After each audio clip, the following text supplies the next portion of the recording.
Welcome to VFILES.DATA.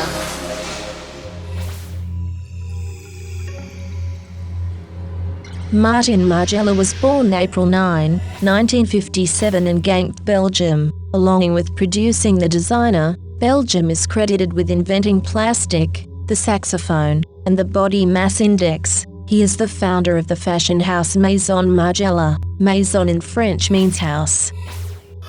Margiela studied at the Royal Academy of Fine Art in Antwerp. A year after Margiela graduated, the school produced the so-called Antwerp Six, comprised of Walter van Beirendonck, Anne Darmoul Mister, and Dries van Noten. It is unclear as to whether or not Margiela was friendly with his schoolmates, and his failure to join the club of the other designers is unexplained.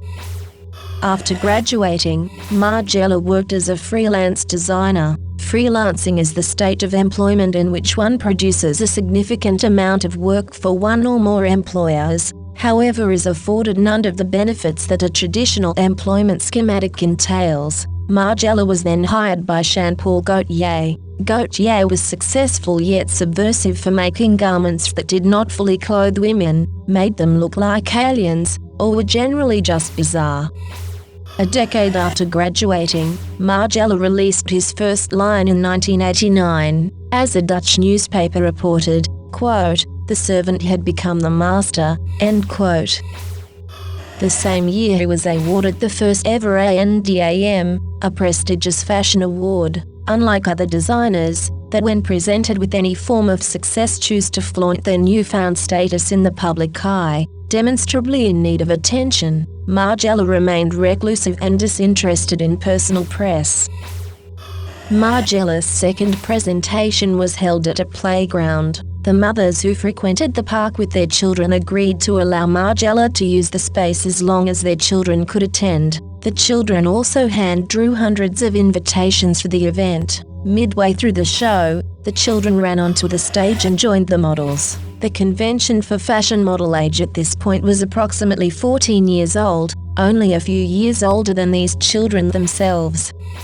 Raf Simons, who was in attendance, said, quote, "The models appeared in long white clothes, and suddenly the kids started to play with them. It was so moving. Everyone was crying. Me too." End quote. Margiela continued to subvert prevailing fashion norms. He was deeply influenced by Japanese designers who had begun to make garments that appear to be unfinished and unsuitable for consumption. This is called deconstructed fashion, and is, according to my research, a desirable thing. Margiela's clothing was detailed with unhemmed edges, pockets inside out, and strings dangling.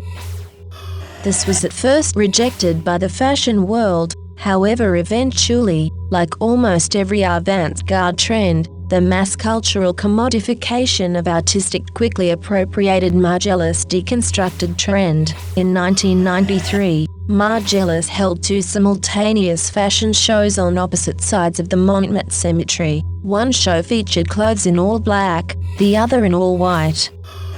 Margiela often covered his models' faces. This might be seen as a projection of his desire for anonymity. Anonymity might be contrasted with typicality. It is typical that fashion designers have large personalities.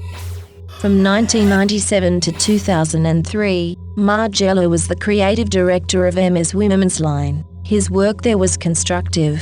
There were trench coats with hems, backpacks with straps, dresses of one color and one material, black skirts, etc. When asked of his time at Hermès, the designer said, quote, "When Jean-Louis Dumas, chairman of Hermès, and I first met, he asked me anxiously if I was going to cut the Kelly in half, because at the time, the press used the words grunge and destroy to describe my work."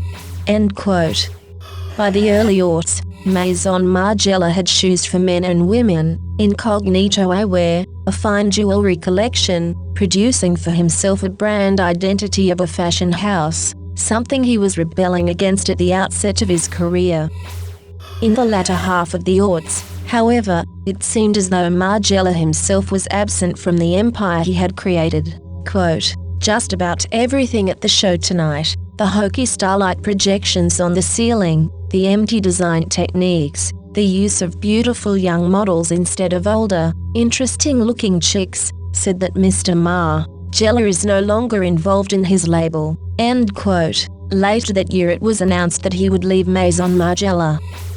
A retrospective article in the New York Times described Margella as elusive but also inspirational, as The Independent reported, quote, "In an unprecedented move, this brief and unusually direct text was illustrated by 5 catwalk outfits courtesy of Marc Jacobs, A.F. van der Vost, Junai Watanabe, Hermes and Prada, above which were printed images of the Margella originals that had clearly, well, let's just say, inspired their work." End quote. Ralph Simons is quoted as saying, "He said what he had to say, and basta. That's what more people should do." End quote.